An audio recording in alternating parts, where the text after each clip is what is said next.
오늘 일요일이죠. 주일이라 불리는 날. 여러분 이 자리까지 오시면서 어떤 마음으로 오셨나요?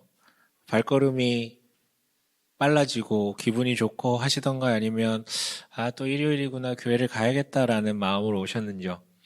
한국교회는 보통 일요일을 주일이라고 부르는데 또 그 말에 담긴 여러분의 감상은 좀 어떠세요? 자신의 지금 현재 신앙 상태나 감정 상태에 따라 혹은 내가 지금까지 수없이 보내왔던 주일에 켜켜이 이제 담겼던 그 경험들이 아마 그 감상을 좀 만들어낼 것 같은데요. 사실 저는 주일에 대한 기억이 그렇게 좋지만은 않습니다. 기억나는 장면들이 있는데 초등학교 1학년 때 저는 이제 국민학교 졸업생인데 아무튼 초등학교 1학년 때 어마어마하게도 여러분 그때는 주일학교도 오전과 오후 예배가 있었어요. 1, 2부가 같은 예배가 아니라 다른 거였어요. 그러니까 오전에도 드리고 오후에도 드리는 건데 아침 9시에 예배 드리고 오후 1시에 모여가지고 또 2부 순서를 가졌었거든요. 그날도 이제 그 어린이 오후 예배를 드리고 나서 끝났는데 이제 그 교회 같이 예배 드린 형들이 올챙이를 잡으러 어딜 간다라고 얘기를 해요. 그 얘기를 듣고 너무 가고 싶다라는 생각이 막 들더라고요. 근데 이제 저는 비록 초등학교 1학년생이었지만 어른 오후 예배도 드렸어야 됐었거든요. 3시에 드려야 하는 그러니까 주일학교 어른 오전 예배, 어린이 오후 예배, 어른 오후 예배 이렇게 스트레이트로 드려야 됐었어요. 근데 너무 가고 싶은 거예요. 한 번도 그걸 빠진 적이 없는데 너무 가고 싶어가지고 이 형들도 다 교회 형들인데 설마 내가 거기 간다 무슨 일이 있을까라는 마음으로 갔어요. 갔다 왔더니 정말 무슨 일이 생겼습니다, 여러분. 전 그날 주님 만나는 줄 알았어요. 뒤지게 맞아가지고. 예. 그래서 그 이후로 제게 주일이라는 것, 특히 주일에 드리는 예배라는 것은 반드시 목숨 걸고 지켜야 되는 날로 이제 좀 다가왔던 것 같아요. 만약에 내가 그걸 지키지 않으면 하나님께서 나를 손보시기 이전에 우리 아버지가 나를 손보는 날, 그렇게 좀 각인이 됐던 것 같아요. 별로죠. 물론 그 이후로도 저는 이제 저희 집이 너무 가난해가지고 학원 같은 것을 다닌 적이 없었는데 2군데 정도 다녔거든요. 한 군데 이제 피아노 학원이에요. 꽤 다녔어요. 2, 3년 다녔던 것 같은데 그것은 교회에서 반주시키기 위해 다녔었던 것이고 컴퓨터 학원 6개월 정도 다녔는데 그것은 이제 교회 주보 만들기 위해서 좀 다녔었어요. 그리고 저에게 일요일이란 날은 없었습니다. 일요일이 어디 있어요, 달력에. 주일만 있지. 네. 아예 일요일이라는 말은 쓰지도 못하게 했었거든요. 그래서 저한테 주일이라는 말은 굉장히 폐쇄적이면서 뭔가 해야 될 게 되게 많고 지켜야 될 게 많은, 돈도 쓸 수 없고 이런 굉장히 무거운, 해야 될 건 많고 할 수 있는 건 없는 좀 그런 날로 다가왔던 것 같아요. 별로였죠. 물론 이제 좀 시간이 지나서 그런 것들은 좀 극복이 됐는데 어느새 제가 사역자가 됐네요. 물론 사역자가 되고서부터는 좀 많이 분주해졌던 것 같아요. 주일이라는 게. 물론 그거 어쩔 수 없어요. 제가 감당해야 되는 거예요. 그거 하려고 다른 이들을 위해서 내가 그거 감당하려고 온 거니까. 하지만 못내 아쉬울 때가 좀 있었던 것 같아요.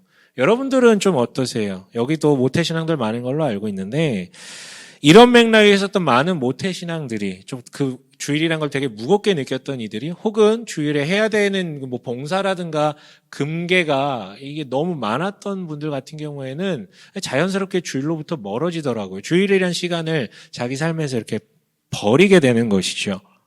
그럼 도대체 주일은 어떤 시간일까요? 지난주 우리는 쉼에 대해서 좀 얘기를 나눴어요. 세상은 쉼에 대해서 이렇게 정의를 하죠. 무엇을 해야만 쉴 수 있는 것, 즉 수단이 꼭 있어야 되는 것, 혹은 무엇을 하기 위해서 미리 쉬어놓는 것, 혹은 무엇도 하지 않는 것, 아무것도 안 하는 게 쉼이라고 정의를 합니다. 그게 꼭 틀렸다고 할 수는 없지만 성경이 말하는 쉼의 정의는 그것과 달랐어요. 그래서 우리는 창세기 2장 을 좀 살펴봤죠. 쉼이라는 단어가 처음 나온 본문이자 하나님께서 쉬셨다라고 기록되어 있는 그 7째 날에 대한 이야기를 나눴었거든요. 그런데요, 우리는 많은 오해를 갖고 있습니다. 보통 하나님께서 7째 날에 그냥 쉬셨다, 아무것도 하지 않으셨다라고 이해를 해요. 근데 정말 그랬었나요? 우리 지난주 창세기 2장 3절에 의거하면 아무것도 만들지 않은 건 맞지만 그날 뭔가를 하셨죠. 뭐요? 7째 날을 복되게 하고 거룩하게 하셨다라는 게 이제 2장 3절 내용이었고 바로 이게 성경이 말하는 쉼의 단서라고 말씀드렸어요. 그러니까 뭐냐면 처음 6일간 하나님께서는요 공간적인 것들, 즉 공간적인 뭔가 점유하고 물성을 지닌 것들을 만드시고 채워가셨어요. 다 채우시고 가장 마지막에 가장 중요한 뭘 만드셨냐면 그 최고의 조각인 하나님의 형상을 만드셨단 말이에요. 자, 이제 다 끝났어. 만든 걸 다 끝났어. 그리고 이 6일과 구분된 일곱째 날이 되자 복되게 하시고 거룩하게 하셔서 그 하나님의 형상과 영원히 사랑하는 그 상태로 지속되는 시간. 이게 바로 쉼이고 일곱째 날의 정체였거든요. 그리고 우리가 주목해야 될 것은 여기서 쉬다라고 번역된 이 단어가 좀 더 직역을 하고 훨씬 더 많은 용어로 번역되는 말은 그치다라는 뜻이다라고 말씀드렸기 때문에 우리가 이 일곱째 날을 살기 위해서는 그치는 게 필요하다라고 결론을 내렸습니다. 당연히 여러분 여기서 그치다라는 것은 아무것도 하지 말아야 된다, 손 떼고 있어야 된다 이 얘기입니까? 아니요. 우리는 우리의 삶을 살아가지만 내가 모든 것을 통제해서 내 손으로 쥐어 잡으려고 하는 그 손을 떼야 된다라는 의미로 좀 정리를 했던 것 같아요. 하지만 여러분 이거 역시도 지난주에 간단하게 언급했는데 이게 다 어그러졌다 그랬죠. 타락으로 인해서 일곱째 날이 사라졌어요. 왜요? 인간 스스로 그냥 나는 내 인생, 내 시간 내가 지배하고 살겠다라고 해서 하나님이 마련하신 일곱째 날의 터전으로부터 벗어났단 말이에요. 이탈했어요. 그래서 일곱째 날은 사라졌고요. 인간에게 쉼은 사라졌습니다. 아니 목사님 우리 힘들면 그냥 쉬잖아요. 오케이. 그것도 쉼이라고 얘기할 수 있겠지만 진짜 쉼이 뭐라고요? 어제에 대한 후회도 없고 내일에 대한 염려도 없는 내가 내 인생을 주관해야 된다라는 압박으로부터 벗어나 모든 것이 그쳐져서 그냥 안온한 시간들만 다가오는 시간들을 마주하는 그 상태가 쉼이라고 그랬잖아요. 그래서 인간은요. 타락 이후에 쉼이 없었어요. 하지만 하나님의 관심은 뭐예요? 하나님의 창조 목적이 뭐라고요? 다시 바로 그러니까 그 이후로 타락 이후로 하나님의 최종 관심은 바로 그 마지막 조각인 하나님의 형상이 다시 하나님 앞으로 돌아오는 것. 그것을 위해서 사역하셨거든요. 그래서 계속 기다려주시고요. 계속 은혜를 베푸셨어요. 심지어 가인과 같은 자식도 봐주시고 기다려주셨단 말이에요. 근데 그 오랜 기다림의 결과가 뭐였습니까? 의인들은 씨가 마르게 됐고 이 땅에 의인이라 불릴 수 있는 사람이 단 한 명밖에 남지 않았었죠. 노아요. 그래서 그 노아를 구하시기 위해 하나님께서 노아의 홍수를 불러오십니다. 그리고 다시 그 노아를 통해서 새 출발을 하길 원하셨죠. 제2의 아담으로서. 그리고 또 어마어마한 시간이 흘렀는데 그 최종 결과물은 또 뭘로 귀결돼요? 계속해서 은혜를 베푸시고 인내하시고 징계하지 않으시고 벌하지 않으시고 참아주셨는데 그 결과물은 또 바벨탑이었어요. 연이은 실패. 아무리 은혜를 주고 징계하지 않고 벌하지 않고 기다려줘도 돌이키지 않아요. 그래서 하나님은 결론을 내십니다. 이 존재들은 내가 아무리 은혜를 베푼다 한들 가만히 있다고 해서 돌아오진 않는구나. 이게 결과였어요. 그래서 하나님은 마음을 바뀌셔서 버전을 바꾸세요. 한 민족을 선택해서 그들을 하나님 나라를 사는 훈련을 시켜서 그들이 훈련이 완성되면 주변 민족들에게 영향력을 펼칠 수 있는 이 방식으로 좀 몰고 갔단 말이에요. 그래서 선택된 게 아브라함이었고 그로 인해서 형성된 민족이 이스라엘이었어요. 이스라엘은 처음에 한 부족, 한 그냥 가문이었는데 이집트라는 초거대 문명 속에서 살면서 어마어마하게 수를 불리게 되죠. 그게 양분이 돼가지고 그래서 민족을 이룹니다. 그래서 때가 되매 하나님께서 그들의 지도자 모세에게 찾아오셔서 율법을 선사하시죠. 이게 뭐예요? 이대로 너희가 이 모형을 따라서 살다 보면 하나님 나라를 경험하게 될 것이라고요. 완전하진 않더라도요. 그래서 여러분 이 모든 율법들은 하나님 나라를 연습하기 위한 수칙들이었어요. 그리고 모든 율법들이 굉장히 다양한 이야기가 있지만 그중에 핵심은 바로 시간이에요. 하나님의 최종 관심은 그 일곱째 날을 되찾는 거니까요. 그래서 율법 안에서도 시간에 대한 법들이 되게 많은데 그 모든 시간에 대한 법들의 근간이 되는 법이 뭐냐면 우리가 오늘 읽은 나눌 바로 안식일법이라고 할 수 있습니다. 안식일법은요, 여러분 교회 좀 다니셨으면 다 아실 거예요. 어디에 처음 등장합니까? 바로 출애굽기 20장에 등장한 10계명. 10계명의 제 네 번째 계명이 바로 여기잖아요. 여러분 여기까지는 그래서 성경 몇 번 읽으셨잖아요. 20장부터 안 읽으시잖아요. 이제 율법 나오니까. 그렇잖아요. 이거 아실 것 같은데 한번 다시 읽어볼까요? 20장 8절에서 11절 함께 읽어봅니다. 함께 읽겠습니다. 시작. 안식일을 기억하여 그날을 거룩하게 지켜라. 모든 일을 힘써 하여라. 그러나 이날은 주 너희 하나님의 안식일이니 너희는 어떤 일도 해서는 안 된다. 너희나 너희의 아들이나 딸이나 너희의 남종이나 여종만이 아니라 너희 집짐승이나 너희의 집에 머무르는 나그네라도 이를 해서는 안 된다. 내가 엿새 동안 하늘과 땅과 바다와 그 안에 있는 모든 것을 만들고 이렛날에는 쉬었기 때문이다. 그러므로 나 주가 안식일을 복주고 그날을 거룩하게 하였다. 네, 여러분 이 마지막 절 이거 우리 지난주에 나눴던 창세기 2장 3절의 반복판이잖아요. 네. 그래서 여러분 그 창세기 2장 3절 일곱째 날에 있었던 일을 근간으로 이 율법을 보면 우리는 이해할 수 있어요. 아, 이게 안식일 날 일을 하게 되면 막 부정타거나 무슨 막 어마어마한 일들이 생겨나기 때문에 하지 말라라는 게 아니라 하나님께서 복주고 거룩하게 하신 그 일곱째 날을 너희가 연습하라는 의도에서의 지금 이 법이 나왔구나라는 것들을 우리가 눈치챌 수 있을 것 같아요. 물론 여러분 이거 되게 어색합니다. 이게 언제 주어졌냐면요. 이집트 탈출해서 광야에 있을 때 한마디로 어제까지 뭘로 살았어요? 어제까지 이 사람들 뭘로 살았어요? 노예로 살았잖아요. 이집트 노예로. 노예는 쉼이 없어요, 여러분. 물론 쉬는 시간이 잠깐 주어질 수 있겠지만 언제라도 주인이 부르면 명령하면 그거 따라가야 돼요. 무슨 쉬는 날이 어딨어. 7일 내내 일을 해야지. 그리고 여러분 그로부터 벗어났지만 또 뭐예요? 지금 광야잖아. 돌고 있잖아. 이 사람들은 지금 자기가 갖고 있는 게 없어. 눈에 보이는 게 뭐가 없어요. 그래서 당장 매일 불안하단 말 내일 뭐 먹고 살지? 그 염려로 채우실 수밖에 없는데 하나님께서 얘기하시는 거예요. 괜찮아. 이렇게 훈련해봐. 연습해봐. 내가 다 책임질 테니까. 먹을 거? 살 거? 내일? 책임질 테니까. 너희들은 더 이상 노예 아니야. 자유인이야. 그냥 둬서 안 되니까 연습하라고 규정을 주신 거예요. 그런데 여러분 이 율법의 안식일법이 여기서 끝나는 게 아니라 뒤에 다시 한번 등장하는데 조금 더 수정 보완해서 등장을 해요. 우리가 오늘 읽은 본문이 바로 그건데 출애굽기 31장 12절부터 17절 아까 읽었잖아요. 여러분 읽어보셨겠지만 그 본문은요. 네 번째 계명이 반복되고 창세기 2장 3절에 그 일곱째 날 이야기가 또 반복돼요. 똑같아요. 그런데 독특하게 추가된 게 하나 있는데 17절 한번 읽어볼게요. 31장 17절이요.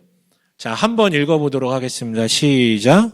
이것은 나와 이스라엘 자손 사이에 세워진 영원한 표징이니 이는 나 주가 엿새 동안 하늘과 땅을 만들고 이렛날에는 쉬면서 숨을 돌렸기 때문이다. 이렛날, 일곱 번째 날에는 쉬면서 숨을 돌렸기 때문이다. 먼저 쉬다라는 얘기가 나오잖아요. 이거는 다시 얘기하지만 계속 반복되는 거예요. 그쳤다, 쉬었다.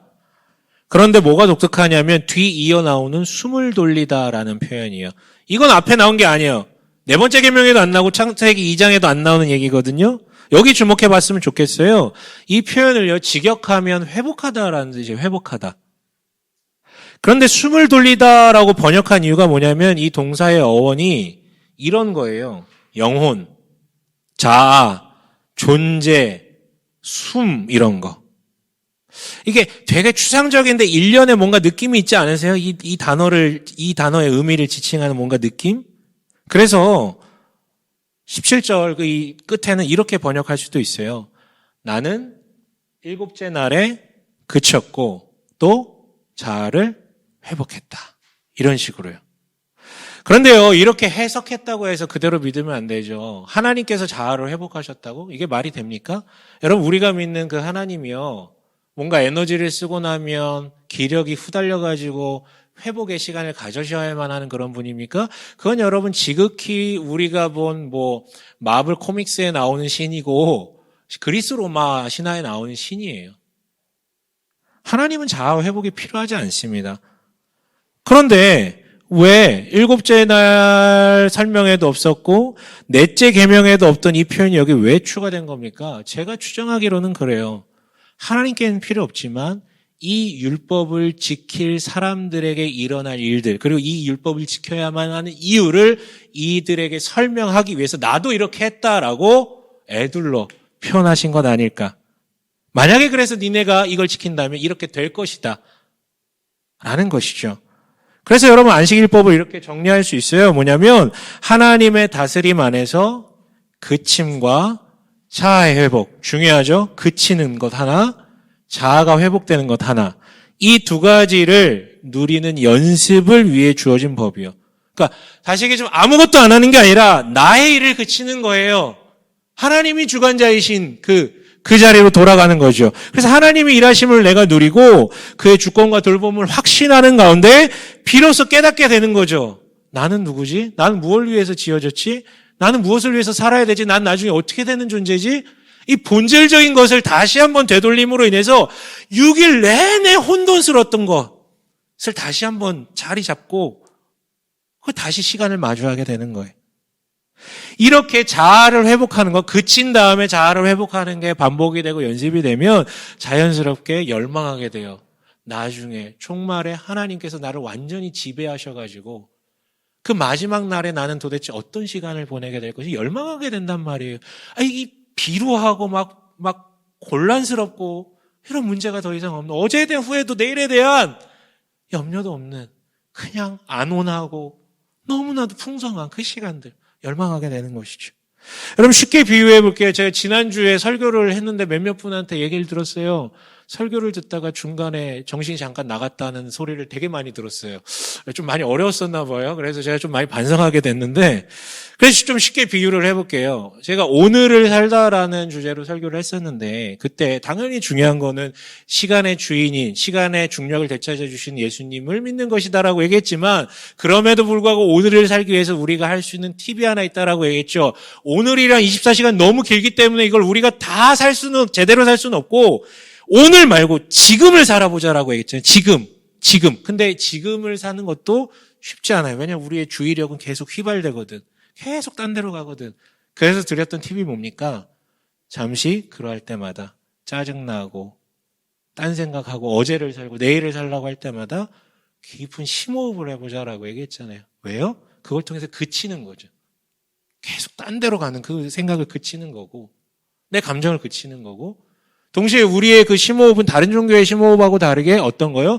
그 순간 시간의 조정자 되시는, 길잡이 되시는 성령 하나님께 간구하고 나를 두르신 그분께 의탁하는 거죠. 내 시간을 깊은 심호흡을 통해서 그치고 채우는 거예요.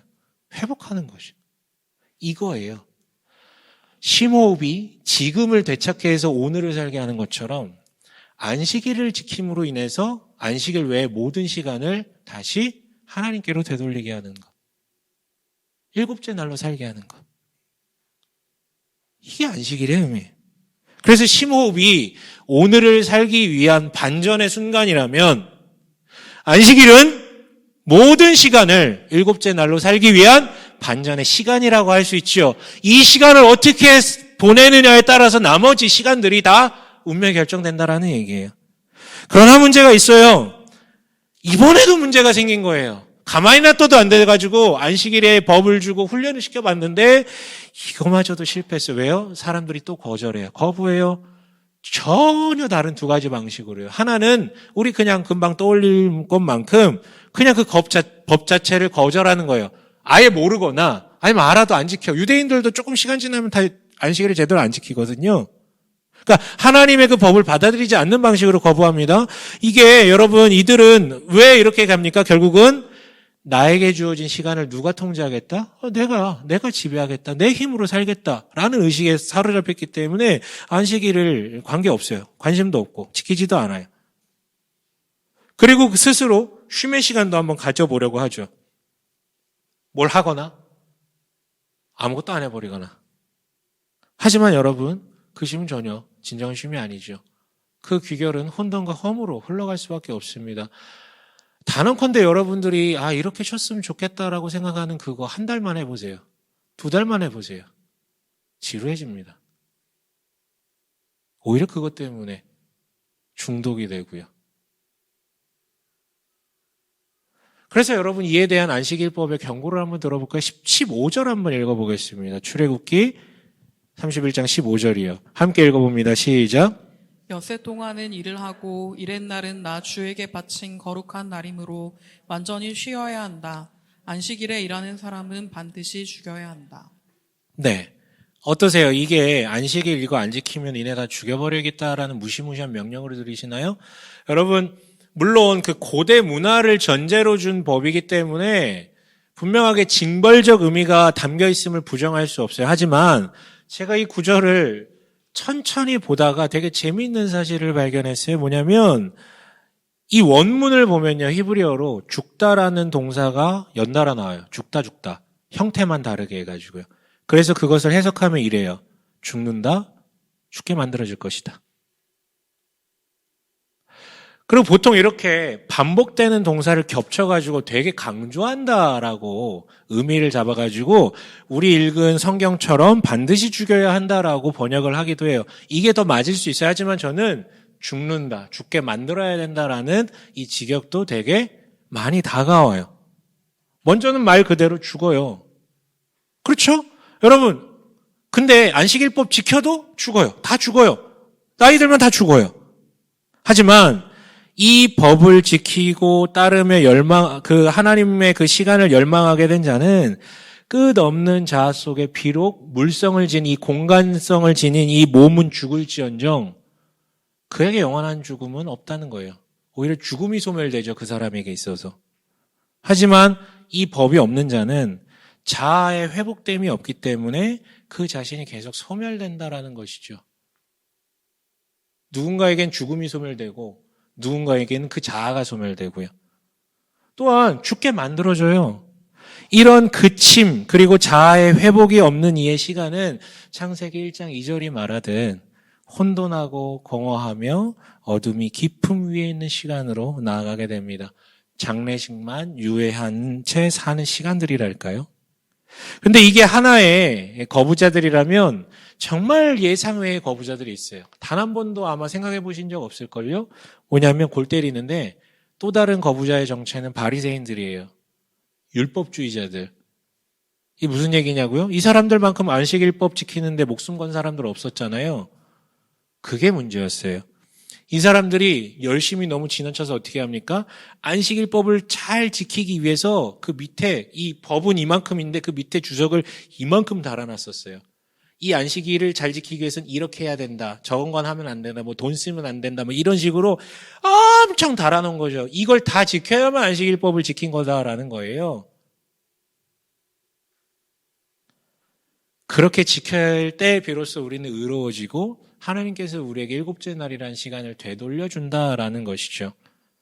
그래서 여러분 이 바리새인들을 가리켜서 이렇게 규정할 수 있어요. 뭐냐면 안식일마저 통제하려는 놈들, 안식일을 지키는 것마저 일로 만들어 놓은 놈들. 웃기죠? 목숨 걸고 안식일 지킨다고 하는데 이 인간들이 바로 거부자들이라는 거예요. 하나님 앞에서. 그리고요, 서로 극단에 있는 아예 안식일을 무시하는 사람과 안식일을 목숨 걸고 지키는 사람들, 근데 둘 다 거부자인데 이 두 부류의 공통점이 있어요. 뭐냐면 둘 다 시간을 자신들이 지배하겠다라고 나선 것이죠. 그리고 이런 지배를 통해서 스스로 쉼을 만들어내겠다라는 것입니다. 결국 또 증명됐어요. 가만 놔둬도 안 돼. 그래서 이렇게 살면 좋을 것 같아라고 연습할 수 있게 규정도 줘봤어요. 규정을 줘도 안 돼. 그럼 어쩌란 말입니까? 그래서 여러분 하나님께서 최종적 대답을 내놓으셨죠. 하나님 스스로 이 땅에 오셨어요. 예수요. 예수께서는요, 이 일곱째 날을 우리에게 되돌려 주시기 위해서 가장 크게 두 가지 종류의 사역을 하셨는데, 하나는 가르치심이었어요. 여러분, 그러니까 이를 위해서 일곱째 날을 위해 주신 이미 주셨던 그 안식일법을 예수께서 다시 한번 재해석해 주신 게 바로 그거거든요. 앞서 언급한 그 바리새인들이요, 안식일법을 이렇게 지켜야 된다고 하면서 수많은 세칙들을 붙인 다음에 사람들한테 강요하다 보니까 일부는 손을 놔요. 난 그거 못 지키겠다. 너무 힘들다. 그리고 일부는 또 열심히 꾸역꾸역 지키는데 너무 무거워 죽을 것 같아. 쉼이 아니라 그냥 멍해야. 그냥 1년 내내 멍해야. 그래서 이놈들과 예수께서 논쟁을 벌이다 하다 못해 마지막에 이렇게 선언하세요. 마태복음 12장 7절에서 8절인데 함께 읽어볼까요? 시작. 나는 자비를 원하고 제사를 원하지 않는다 하신 말씀이 무슨 뜻인지 알았더라면 너희가 죄 없는 사람들을 정죄하지 않았을 것이다. 인자는 안식일의 주인이다. 네, 이 구절이 중요해요. 인자는 안식일의 주인이다. 무슨 말인가요? 이것은 바로 그만 좀 하자. 내가 바로 일곱째 날을 만든 본인이다. 라는 신밍아웃이랄까요? 네. 그로 인해서 이 안식일법에 대한 의미를 가장 잘 알고 있는 건 나고 이것을 해석할 권리도 누구에게 있다? 본인에게 있다라는 선언이세요. 그리고요, 이 8절 밑에 9절부터 이어지는 사건이 손 마른 자를 안식일날 고쳐주는 거거든요. 이 팔이 완전히 이렇게 장애가 심하게 있는. 한번 볼까요? 9절부터 함께 읽습니다. 시작. 예수께서 그곳을 떠나서 그들의 회당에 돌아가셨다. 그런데 거기서 한 손이 오그라든 사람이 있었다. 사람들은 예수를 고발하려고 안식일에 병을 고쳐도 괜찮습니까? 하고 예수께 물었다. 예수께서 그들에게 말씀하셨다. 너희 가운데 어떤 사람에게 양 한 마리가 있다고 하자. 그것이 안식일에 구덩이에 빠지면 그것을 잡아 끌어올리지 않을 사람이 어디에 있겠느냐. 사람이 양보다 얼마나 더 귀하냐. 그러므로 안식일에 좋은 일을 하는 것은 괜찮다. 그런 다음에 손이 오그라든 사람에게 말씀하셨다. 내 손을 내밀어라. 그가 손을 내미니 다른 손과 같이 성하게 되었다. 네, 여러분 바리새인들이 그렇게 목숨 걸고 지켰던 그침이라는 의미 중요해요. 여러분 이거 중요합니다. 그런데 바리새인들은 그 그치는 것조차 자신들의 열심으로 이루어내려고 했어요. 그런데 예수님의 지금 이 안식일 해석과 이어지는 행동 메시지를 보면 예수님이 집중한 건 어디입니까? 그침을 무시한 게 아니라 어디에 더 집중했다는 거예요? 아까 얘기했잖아요. 회복하는 거. 숨을 돌리는 거. 그래서요, 여러분 지금 여기 손이 오그라든 사람을 치유하셨던 거죠. 손이 오그라들어가지고 자아가 완전 무너진 상태, 그 사람의 몸을 고치심으로 그 자아를 회복시키셨고요. 먹을 게 없어서 굶주려가지고 배고파서 자아를 상실한 사람에게 먹을 것들을 주심으로 말미암아 그들의 자아를 회복하셨어요. 삭개와 같이 모든 관계가 다 단절돼가지고 홀로 고립되어 미쳐 팔짝 뛰고 있는 그렇게 자아가 무너진 이에게 찾아가셔서 그의 이름을 부르고 같이 식탁 교제를 하고 내가 너와 하나다 식탁 교제를 하고 공동체를 이루어주셨어요. 즉 안식일의 주인께서는요 말과 행동을 통해 회복에 초점을 맞춰서 재해석해 주신 것이죠. 이게 일타 강사 예수님의 가르침이에요. 그런데 아무리 일타 강사가 와가지고 대놓고 얘기를 해도 안 먹혀요. 왜요? 지금까지 몰라서 못했나요? 안식일법 몰라서 다 외워요. 수치까지 다 외워. 몰라서 못하는 게 아니에요. 근원적 문제가 뭐예요? 내가 지배자가 되겠다. 내가 내 시간의 주인이 되겠다. 이거 아닙니까? 그 본성, 죄예요. 자기중심성. 그러니까 어차피 안식일이 주어져도 자신의 일을 그치지도 못하고 반대로 안식일마저 일로 만들어내는 게 인간의 종특이라는 거예요. 자아가 회복돼야 된다 그러는데 그 자아가 전적으로 부패해버려가지고 회복될 게 없어요. 회복될 게. 때문에 바리새인들이 마지막에 어떻게 합니까? 자신들이 이렇게 공들여서 만들어 놓은 안식일을 무너뜨리려고 하는 저 안식일의 주인을 죽여버린 거죠. 여러분 무슨 수를 써서도 안 되네요. 그래 그냥은. 결국 근원적 문제 해결이 필요해요. 이 상실된 자아가 하나님의 형상이 되돌아오지 않는 이상은 그 위로 뭘 쌓을 수가 없어요.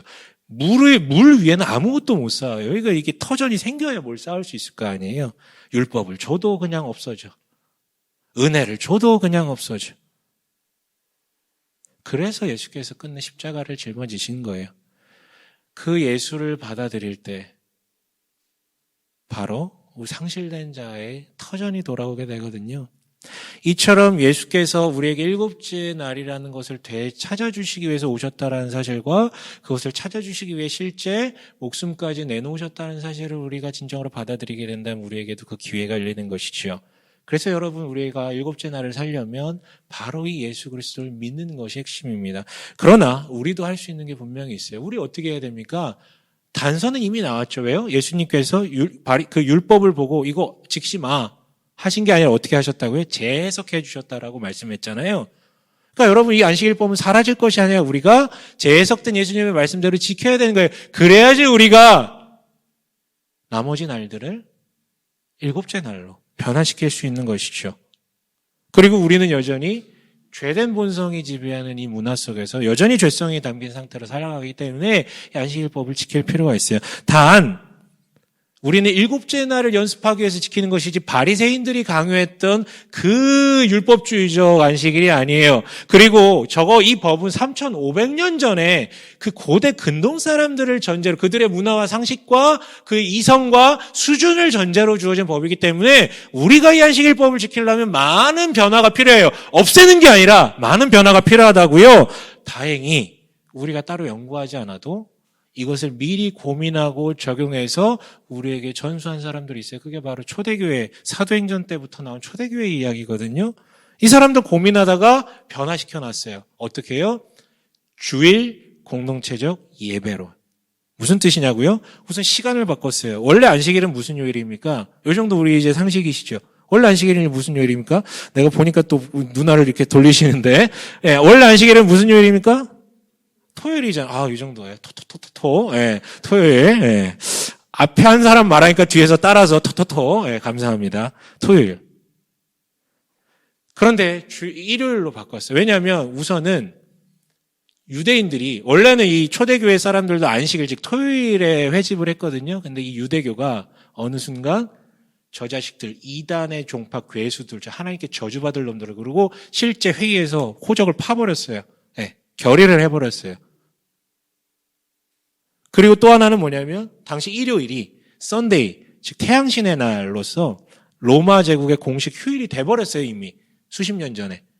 그래가지고 우리가 유대교로부터도 축출받았고 또한 이날이 쉬는 날인 이날이 모이기 좋잖아요. 그런데 이것보다 더 중요한 것은 예수께서, 즉 우리에게 일곱째 날을 되찾아 주시는 예수께서 부활하신 날이자 훗날 그 일곱째 날을 완성시키기 위해서 돌아오실 그 예수께서 살아나신 날이 바로 일요일이기 때문에 안식 후 첫날이기 때문에 이러한 의미와 현재의 편리성과 또 여러 가지 상황을 고려해서 주일에, 그러니까 일요일을 주일로 삼고 그렇게 모이기 시작했다는 것이죠. 그러나 여러분 시간만 바꾼 게 아니라 예배 방식도 바꿨어요. 뭐냐면 유대교가 결별하기도 했지만 예수가 바로 진정한 성전이시기 때문에 더 이상 예루살렘 성전이 필요하지 않아 거기 가지 않아도 돼요. 특정 공간이 중요하지 않다고요. 그럼 뭐가 중요해요? 우리에게 중요한 거는 그리스도를 믿는 사람들. 그 사람들끼리 성령 안에서 연합하면 그게 교회가 되기 때문에 공간, 물론 필요하지만 절대적인 건 아니라는 거예요. 예루살렘 성전은 절대적, 거기 가야 거룩해지는 건데 필요 없다는 거예요, 그게. 그리고 예배 방식도 어떻게 바뀝니까? 예전엔 제사, 즉 제사장이 집전 제사를 통해서 상향적, 근데 그것도 굉장히 협소한, 또한 하향적, 회당에서 그냥 말씀만 그냥 낭독하는 수준의, 그것도 되게 협소한 하향적 방식, 상향과 하향적 방식의 예배, 근데 굉장히 협소한 의미의 이게 과거의 모델이었다면 초대교회의 예배 모델이 획기적으로 변한 게 뭐냐면 수평적 예배가 시작됐어요. 물론 동일하게 말씀 보고 듣고 쉐어링하는, 그러니까 이 공유하는, 공람하는 시간이 있었어요. 하향적 방식이 있었고요. 상향적 방식도 있었어요. 기도하고 찬양하고. 그런데 수평적 방식이 새로 생긴 것이죠. 말씀을 하나님께서 나를 어떻게 하셨는지에 대한 그것을 같이 쉐어링하고 의견도 묻고 이런 어떤 자리들. 그거 식탁교제와 함께 공동체성이 구현이 된 것이었어요. 이게 여러분 그침이라는 것과 자아의 회복을 위해서 새롭게 재정의된 우리의 안식일인 바로 주일에 대한 이야기고 2000년간 내려온 주일이라는 그 날의 골자예요. 그래서 여러분 우리는 이 주일을 통해 일곱째 날을 연습하고 열망하는 것이 필요해요. 다시 말하지만 두 가지라고 하나는 그침이라 그랬잖아요. 그침. 여러분 주일에 모든 것을 그치고 예배를 드려야만 우리에게 천국 마일리지가 쌓이는 것은 아닙니다. 예배 빠진다고 천국 못 가고 그런 거 아니에요. 하지만 여러분 잘 생각해 보세요. 주일이라는 시간을 보낸다는 것, 예배에 참여한다는 것은 내가 지금까지 내 시간, 공간을 컨트롤해 왔는데 이것을 내가 그치겠습니다라고 주장하는 굉장히 적극적인 저항 행위예요. 누군들 집구석에서 가만히 있고 싶지 않겠습니까? 그럼 몸이 편하죠, 당연히. 누군들 그 시간에 그냥 내가 고민하던 거 계속 일하거나 아니면 훨씬 더 괜찮은 시간 보낼 그런 마음 없겠습니까? 하지만 그치는 것이죠.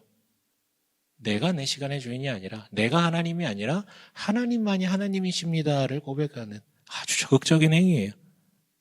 그런데 어떤 이들에게는 이 주일이라는 시간도 여전히 자기가 통제하는 그 6일간의 시간의 연장선상에 있는 것 같아요.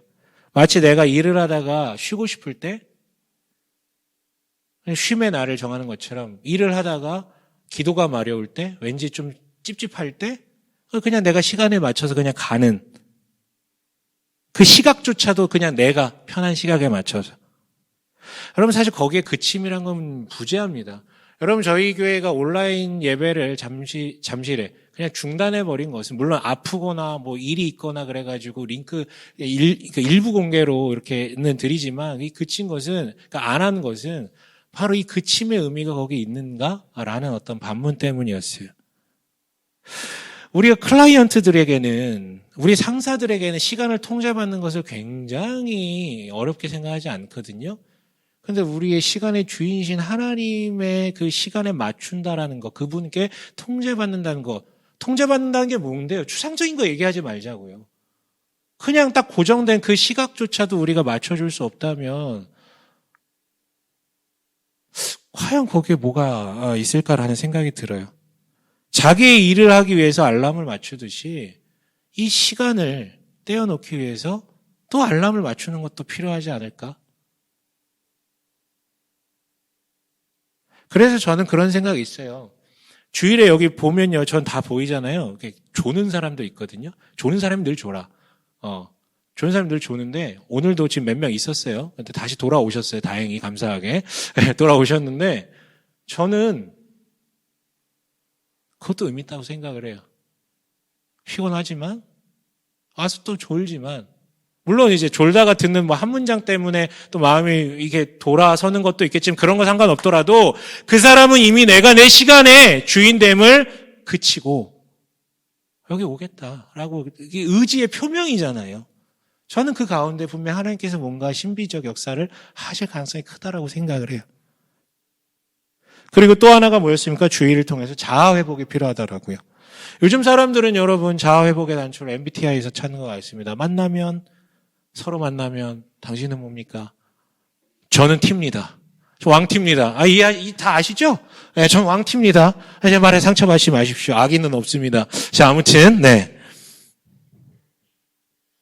근데 그거는 좋은 도구긴 하지만 서로의 다름에 대한 이해를 가는 거지, 정말로 내 자아를 발견하기 위한 툴은 아니에요.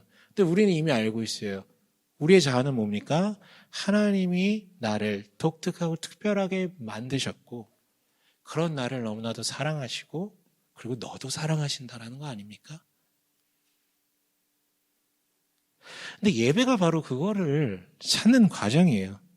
메시지를 통해서 하나님이 어떤 분이, 나를 만드신 하나님이 어떤 분이신지, 그리고 하나님이 나에 대해 어떤 기대를 갖고 있고 나를 얼마나 사랑하시는지를 이 메시지를 통해서 확인하고, 얼마나 은혜를 베푸시는지, 그걸 통해서 인간이란 어떤 존재를 확인하며, 그럼 나는 무엇을 위해서 살아야 되는지, 맨날 이거 잊어버리거든요. 그렇잖아요. 여러분, 내일 월요일입니다. 아, 좋죠? 앞에서 끄떡이셨는데? 와, 야, 훌륭하십니다. 세상 속 그리스도인으로 준비된, 네. 네. 생각이 안 나요. 막 바쁘게 살다 보면.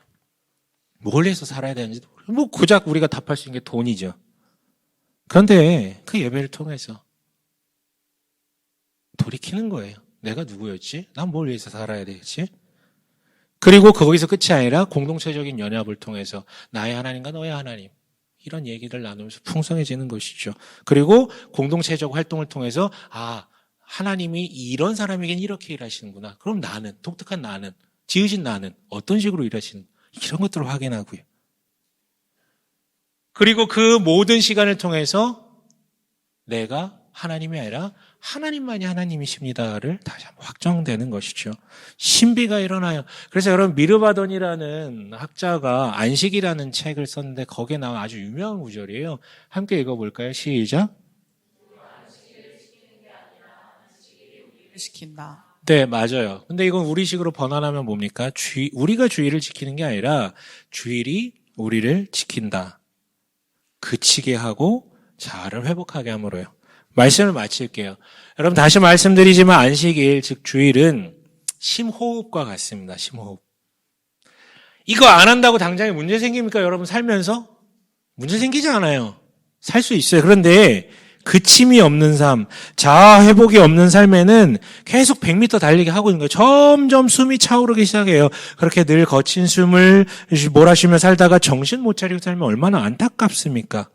그러나 마치 심호흡을 통해서 지금에 다시 한번 집중할 수 있게 하는 것처럼 안식일을 그냥 보내는 게 아니라 정말 하나님의 주인 되심을 떠올리면서 특별히 예배라는 자리에서 더더욱 그 모든 순간에 집중할 수 있다면 그 사람에게 일곱째 날을 맛볼 수 있는, 연습할 수 있는 그런 환기구이자 전환점이 됩니다. 여러분 기억하십시오. 아까 이스라엘 사람들 이집트 탈출했을 때 신분이 뭐였다고요? 원래는 노예였다가 자유인이 됐다고 그랬죠? 노예는요. 쉬지 못해요.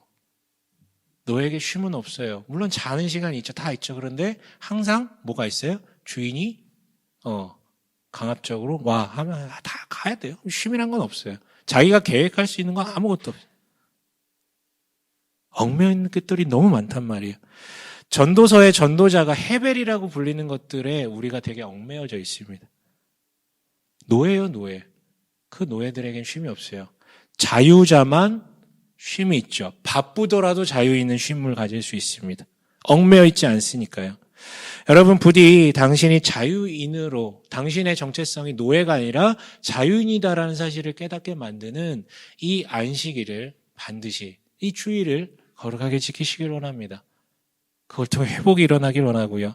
그걸 통해서 쉼의 시간을 연습하고 그렇게 연습하다가 종말에는 정말 대단한 시간이 우리를 기다리고 있구나 라고 하면서 열망할 수 있는 계기가 되었으면 좋겠어요. 그로 인해 죽음으로 가는 당신의 시간이 반전되어 진정한 쉼으로 나아가길 주님의 이름을 간절히 축원합니다. 아멘.